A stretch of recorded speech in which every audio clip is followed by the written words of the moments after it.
Hello, good morning and welcome to Bonsai Garden with me, Mark Sanders. Just to give you an update on the last 2 packets of seeds that I had in the bonsai kit. All the other ones are soaking. They're going to be taken out probably today, and I'm going to be potting those up, so I should be making a video about those. In the meantime, these 2 last packets, the blue spruce and eucalyptus, these are the ones that are going to be going into the fridge today.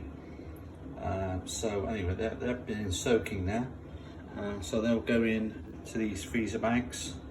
I'm going to pop some bonsai soil in with them to keep them moist. You can put a tissue in with them if you want to, but I've chosen to go for the soil.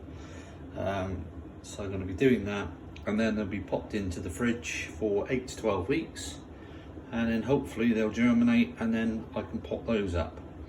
So anyway, it's just a little short video just to give you an update on these 2 little packets of seeds, the eucalyptus and the blue spruce. So anyway, look out for the next video.